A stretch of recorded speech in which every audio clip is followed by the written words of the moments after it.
Hey guys, and welcome back to my channel. So it's a Friday morning, medyo maulan, August 9, 2024. We are going to Hong Kong.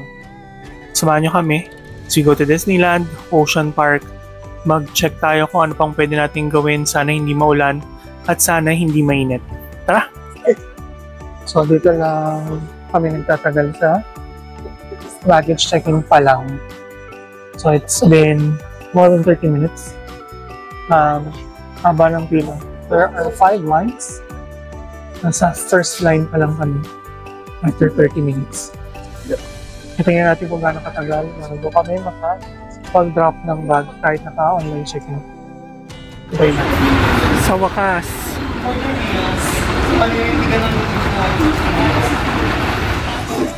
Guys, after 4 hours na higit, dito pa lang kami sa gate. Change pa yung gate namin, so galing kami sa kabilang dulo, galing kami dito. Ang daming problema lang sa immigration, so just a tip for those who are going out of the country, kung na-offload na kayo, sure yan, agahan nyo lang yung punta nyo kasi katagal kayo sa immigration. Meron pa siyang interview. Sabi ng immigration officer, 3 beses dapat nakalabas ng bansa before matanggal yung off-board. Eto na, we are bound for Hong Kong.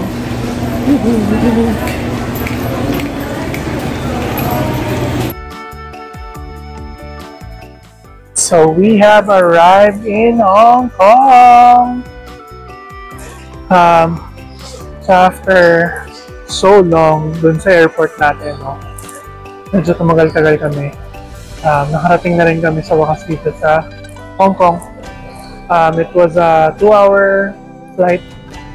Isang haba rin nung pagdating sa airport dun sa pag-taxi niya. Medyo nag-fit parang 15 minutes. Umikot-ikot lang kami. Daming reclaimed area kasi. Daming tao. So, papunta na kami ng immigration. Tapos, ikot-ikot tayo. And then, we'll go get the SIM card. We'll get the goodies. Tapos hanapin natin yung bus. Tara! So para makapunta sa immigration, sasakay actually ng isang train. Ayun yung approach. Mabilis naman ka.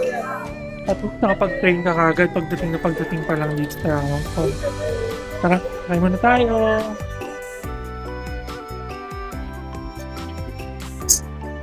So, lakad tayo. Punta tayo ng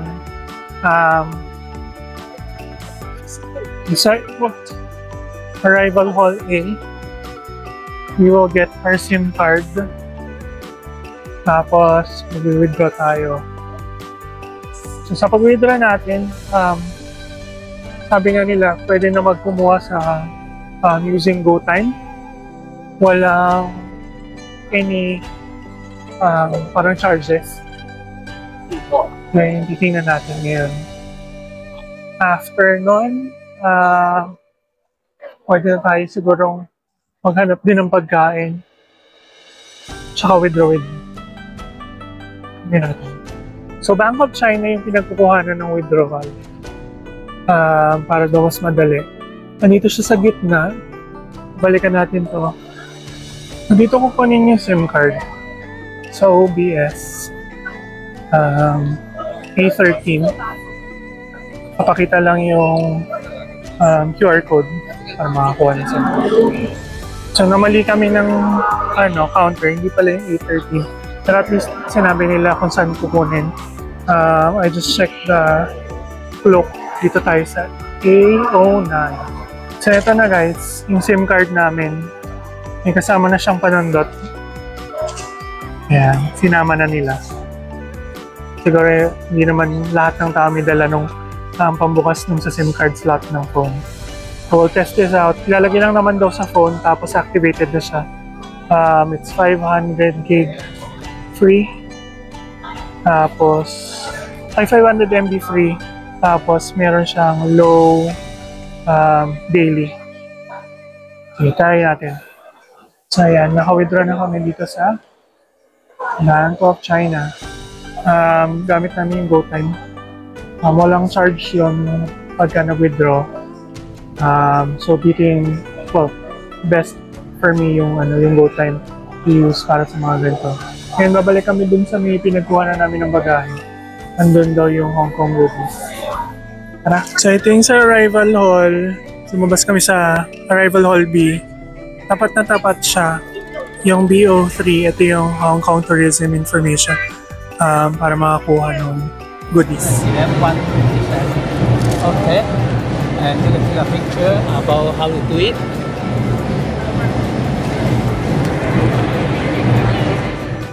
So ito na guys, magkakabit na tayo itong SIM card.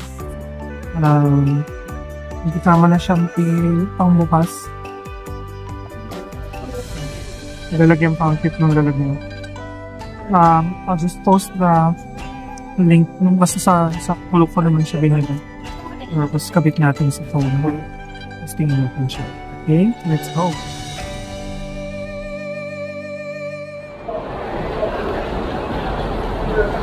Lakad tayo punta sa A21 na station or bus, whatever. Meron naman mga arrows as we move.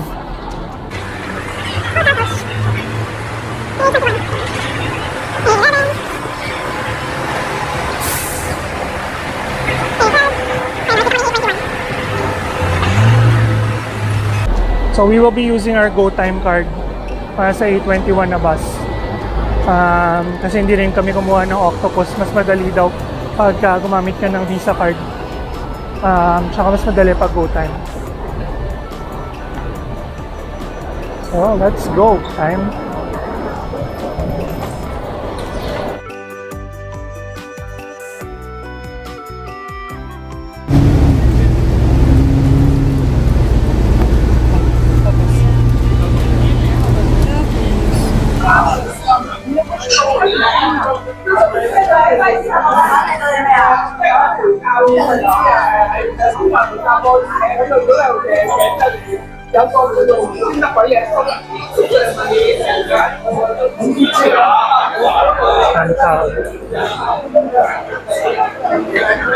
So we found Drake the Land. Hindi nga lang kami papasok kasi kailangan may kasama kang bata.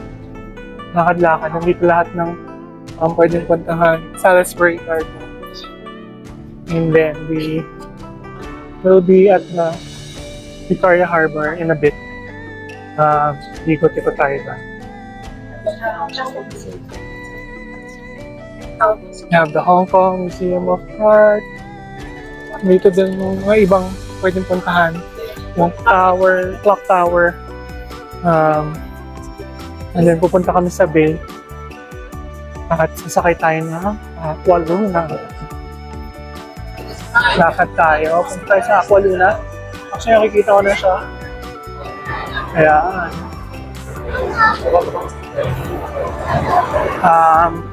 Na yung pwedeng picturean dito, no? Pwede kang mag-picture lang sa bay, dito lang sa gilid. May mga museums, may mga kainan. Tapos, syempre, best pa rin yung pagka nakasakay ka ng mga yacht or cruise along Victoria Harbor. Sasakay tayo na bit. Scheduled naman tayo before Symphony of Lights. So we're waiting for 6:30. It's actually 6 o'clock. Sabi natin ang Aqua Luna. Lakas ang tugtugan dito ng mga yate. Mga yate. May pila dito. Actually, nasa Pier 1 kami. Dito yung sa Aqua Luna. Dito rin po nga pala yung ibang mga yachts. Pero, siyempre, antayin natin yung magandang yung aesthetic na Aqua Luna.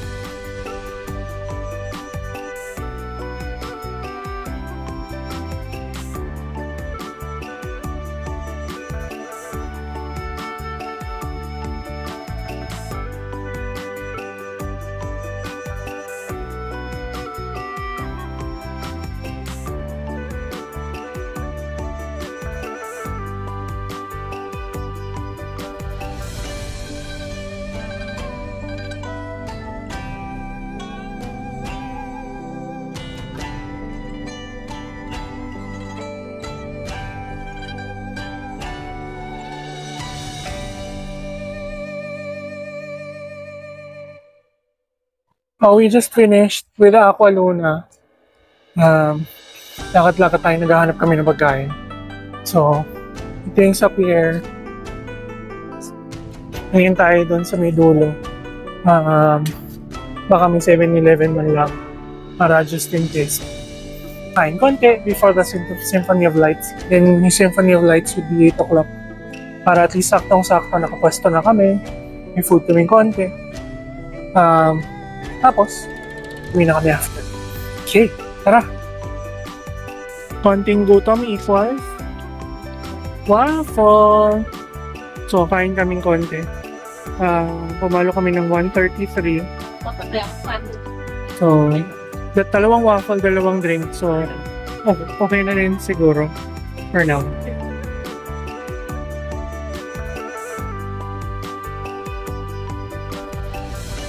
Wow! Kain tayo.